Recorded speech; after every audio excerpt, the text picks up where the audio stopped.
My name is Jason Owsley. I'm here to talk to you about cycling, about the huge role that it's played in my life. About 3 years ago, when I first moved to Hobbs, all the first members of the community that I'd met were avid cyclists. They were all part of Team Hobbs. And I really kind of needed a hobby and I needed some fellowships. So I got an old bike from a friend of mine. I was just sitting up in his garage and I started riding with these guys on their Sunday rides. It seemed like a really long ride to me at the time. I mean, these were 20-mile rides, but these were, as it turns out, these were just the beginner rides. And I was getting left in the dust by all these old men, and it was crazy. And to top it all off, they were making fun of my clothes. These guys were, they made fun of my shorts and my shoes, and they were all wearing spandex and their clip-ins, and it was, you know. Anyway, so that really kind of got under my skin. I think somehow it bothered me enough that I was willing to do just about anything to at least keep up with these guys. At the time I was a 2-pack-a-day smoker, so obviously that had to go. I read an article recently on everyday health. It's called Exercising Away the Urge to Smoke. It talked about all the benefits.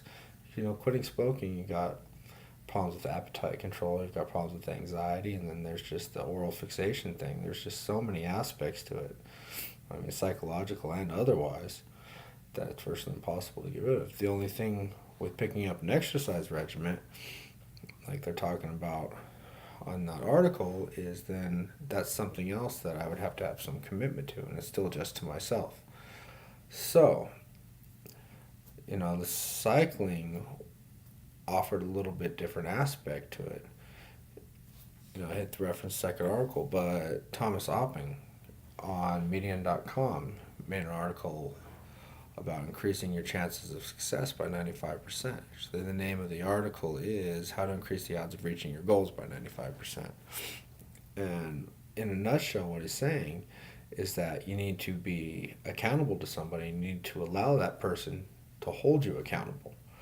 And that's the key. It's a two-phase deal.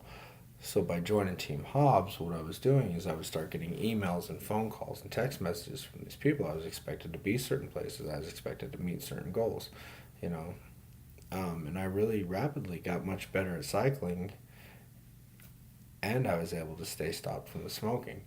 It wasn't too long before I was able to join them on their 40 and 50-mile rides on the Saturdays, and eventually I would start riding in competitions and doing big charity rides. I mean, a lot of things in my life started with me achieving these little goals through the cycling. I found out really what kind of effect the fellowship could have on a person's life. You can do just about anything. You'd be amazed what a 150-mile bike ride would do to your confidence.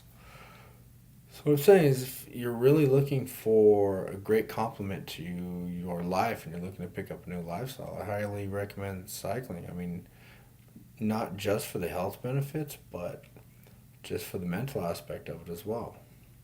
Anyways, thank you for your time.